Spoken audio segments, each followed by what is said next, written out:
ಒಂದೂರಲ್ಲಿ ಒಂದು ಹಳೆ ಕಾಲದ ದೇವಸ್ಥಾನ ಇರುತ್ತೆ. ಆ ದೇವಸ್ಥಾನ ನೋಡೋಕೆ ಒಬ್ಬ ರಾಜಕಾರಣಿ ಬರ್ಬೇಕು ಅಂತ ವಿಷಯ ಗೊತ್ತಾಗುತ್ತಂತೆ.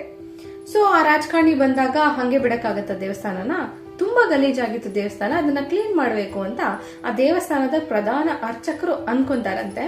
ಸೊ ಅದ್ರ ಸುತ್ತ ಬೆಳೆದಿರುವಂತಹ ಗಿಡ ಗಂಟೆ ಪೊದೆ ಎಲ್ಲವನ್ನ ಕ್ಲೀನ್ ಮಾಡ್ತಾರೆ. ಉದ್ರಿರೋ ಎಲೆಗಳನ್ನೆಲ್ಲ ತೆಗಿತಾರೆ, ದೇವಸ್ಥಾನ ಪಾಚಿ ಕಟ್ಟಿರೋದೆಲ್ಲ ತೆಗಿತಾರೆ, ನೀಟಾಗಿ ತೊಳೆದು ಕ್ಲೀನ್ ಮಾಡ್ತಾರೆ. ಇದನ್ನೆಲ್ಲ ಒಬ್ಬ ಸನ್ಯಾಸಿ ಕಾಂಪೌಂಡ್ ಇಂದ ಆಚೆ ನಿಂತ್ಕೊಂಡು ನೋಡ್ತಾ ಇರ್ತಾನಂತೆ. ಅವನು ಹೇಳ್ತಾನಂತೆ, ಎಷ್ಟು ಚೆನ್ನಾಗಿ ಶುಚಿ ಮಾಡಿದೀರಾ, ಆದ್ರೆ ನಾನು ಒಳಗ್ ಬಂದು ಒಂದೇ ಒಂದ್ ಕೆಲಸ ಮಾಡಬಹುದಾ ಅಂತ. ಅರ್ಚಕರು ಅನ್ಕೊಂಡ್ರಂತೆ, ಏನ್ ಮಾಡಬಹುದು ಮಹಾ, ವಯಸ್ಸಾದವರು ಏನೇ ಮಾಡಿದ್ರು ಒಳ್ಳೇದೇ ಇರುತ್ತೆ ಅಂತ ಹೇಳಿ ಬನ್ನಿ ಒಳಗೆ ಅಂತ ಹೇಳಿ ಕೈ ಹಿಡಿದು ಕಾಂಪೌಂಡ್ ಒಳಗಡೆ ಕರ್ಕೊಂಡು ಬರ್ತಾರೆ. ಆಗ ಆ ವಯಸ್ಸಾದ ಸನ್ಯಾಸಿ ಹತ್ರದಲ್ಲೇ ಇದ್ದಂತಹ ಒಂದು ಹೂವಿನ ಬಳ್ಳಿಯನ್ನ ಹಿಡಿದು ಜಡ್ದಾಗ ಅದರಲ್ಲಿರೋ ಹೂವೆಲ್ಲ ಅಂಗಳ ತುಂಬಾ ಹರಳ್ಕೊಡುತ್ತಂತೆ.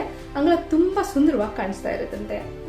ಈ ಕ್ಲೀನ್ ಮಾಡಿದೀವಲ್ಲ ಕಸ, ಅದೆಲ್ಲನೂ ನಮ್ಮ ಮನಸ್ಸು ಒಳಗಡೆ ಇರುವಂತಹ ಕೆಟ್ಟ ಆಲೋಚನೆಗಳು ಅಂತ ಅನ್ಕೊಳ್ಳೋಣ. ಏನೇನು ತುಂಬ್ಕೊಂಡಿರ್ತೀವಿ ಒಳಗಡೆ, ಕ್ಲೀನ್ ಮಾಡ್ಬೇಕಂತ ಅದರಿಂದೆಲ್ಲ ಆಚೆ ಬರ್ಬೇಕು ಅಂತ ಕ್ಲೀನ್ ಕೂಡ ಮಾಡ್ಕೋತೀವಿ. ಅದಾದ್ಮೇಲೆ ಹೊಸತನದಿಂದ ಹೊಸ ವಿಷಯಗಳಿಂದ ಇನ್ನೇನನ್ನೋ ಒಳಗ್ ತುಂಬ್ಕೊಳ್ಳೋದನ್ನ ಮರ್ತ್ ಬಿಟ್ಟಿರ್ತೀವಿ. ಆ ಉದುರಿದ ಹೂಗಳೆಲ್ಲ ನಾವು ಕ್ಲೀನ್ ಮಾಡಾದ್ಮೇಲೆ ನಮ್ಮ ಒಳಗೆ ತುಂಬಿಕೊಂಡಂತಹ ಹೊಸತನ.